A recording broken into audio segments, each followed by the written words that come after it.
Somaliland waxa dhacaya dabaylo kala irdheeyay shacab maamul xumo 9 jira soo weeshanayay waxa jira dhibaatooyin dad sameey ah man-made disaster oo isseejiye bulshada waxa taagan xaq la'aan xuquuqli iyo cadaalad darro aan lagu ahaan karin muwaadin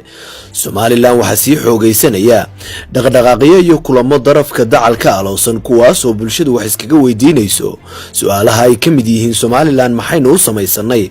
quwadii Afrikada Madowga Jamhuuriyaddii Soomaaliya maxaa loo burburiyay hadiiba ujeedada Somaliland u samaysantay ay ahayd tirsiga cadaalad darrooyin isbiirsaday awood qaybsi kala sarraysiin bulsho caburin dadweyne iyo tacaddi lagula kacay qaar ka mid ah beelaha Somaliland gaar ahaan beesha dhexe kuwa loogu yeero maantay ka darantahay maxaa laga kororsaday qaxi aasaaskii gooniisutaaga Somaliland oo danta ugu weyn ee laga lahaa loo arkayay inay ahayd bulsho cadaalad darro iyo xukun kali talisnimo ka soo doogtay inay xukun sax dhistaan kana badbaadaan dulmi iyo cadaalad xumo dhexdoodana ku kala nabad galaan rajada iyo filashaduna ay ahayd in dhismaha Somaliland toodu noqoto mid si kasta uga duwan kii wax laga tirsanayay oo la kala sarreyn la kala mudnayn lana kala lahayn oo la wada leeyahay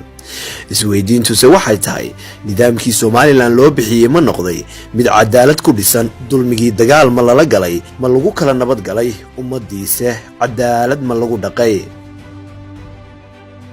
dadweynaha Somaliland waxay rajeynayeen inay noqon doonaan ummad ku noolaata dawlad ku dhisan isku dhaqa sharciga iyo sareynta dastuurka waxay filayeen in dawladoodu noqoto mid si walba looga ilaaliyo wax kasto dheeli ku keeni kara ayna noqoto nidaam bulshadu wada leedahay oo lagu wada baraaro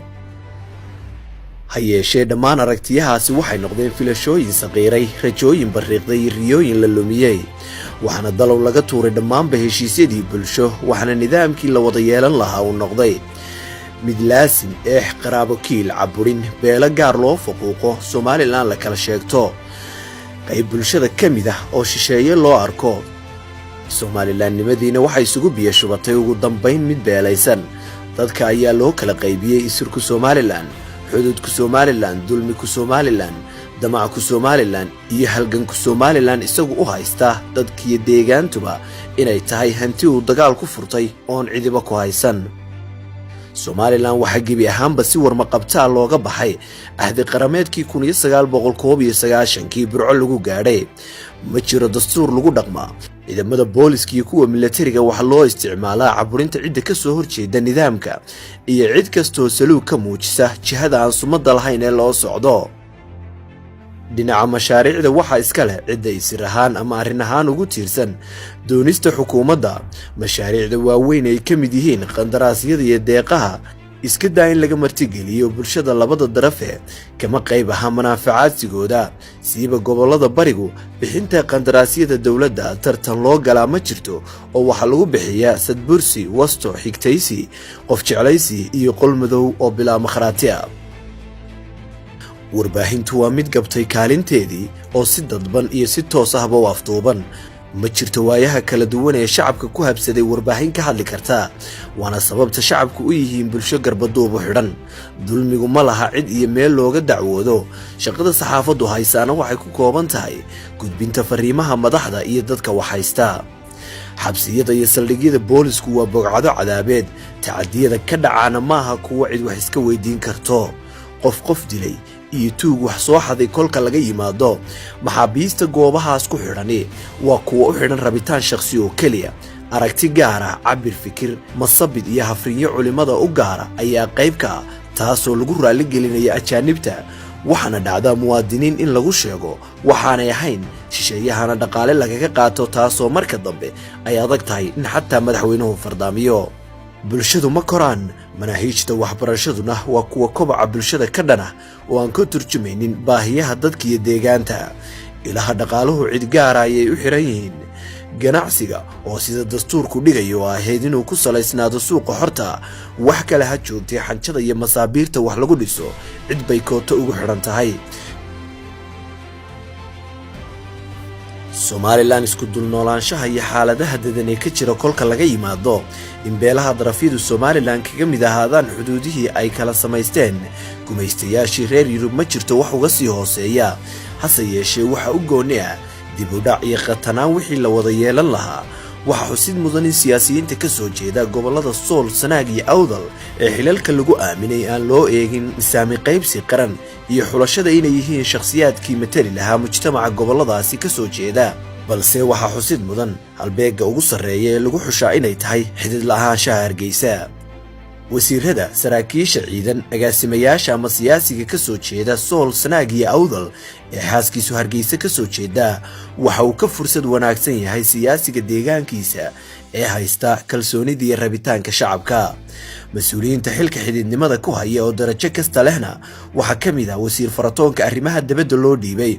wasiirka biyaha oo isaguna ololihii doorashada ooridiisa labaad kula xididay ardaaga madaxweyne biixi oo haatan ku ah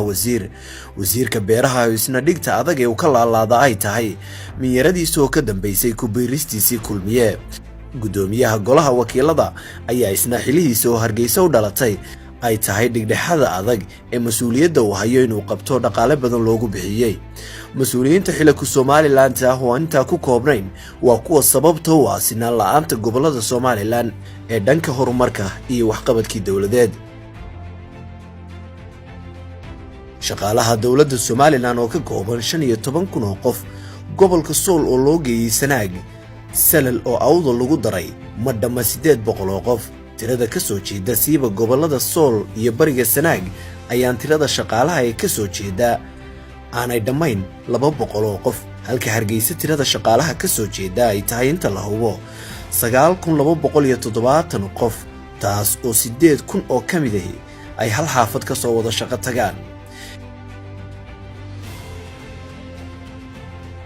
dheeftii dawladnimada la wada yeelan lahaa oo tabtaasi ah kuma koobna dhibaatadu, tacadiyo iyo cadaalad xumo. waxaa taasi ka sii daran gobollada bariga siiba Sanaag iyo Sool dhinaca hay'adaha samafalka waxqabadkoodu waa kuwo laga dheereeyay, waxaana hay'ad kasta deegaankaasi loogu sheegaa inay yihiin kuwa amni darro iyo colaad rafiiq la ah, weliba gabbaad u ah waxa loogu yeedho argagixisada.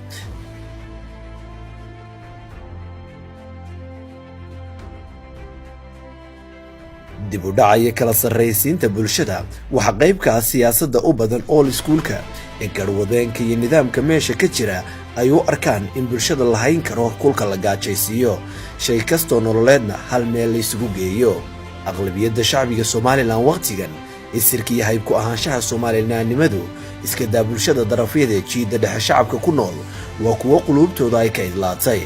dhanka kale in wixii dib wasaawo dhacay waqtigii Siyaad Barre rubcu qarni loogu soo sheekeeyaana waxay noqotay cajalad laga daalay dhageysigeeda iyo dhawaaq maqalkiisa la necbaysto, waxaana bulshadu su'aal gelinaysaa beddelka dirirtii Siyaad waxay siisteen iyo Somalilandtii filashadoodu ahayd. waxaana muuqata godkii gocashada kacaankii Barre in laga guuray oo bulshadu yar iyo weyn goob joogayaal ka yihiin wixii lagu dhisay iyo sababihii loogu sheegay in SNM u dagaalantay inay maanta tiyo 10 jibaar ka badan ay rafiiq la yihiin ayna u weheliso dad iyo deegaanba go'doomin caalami ah.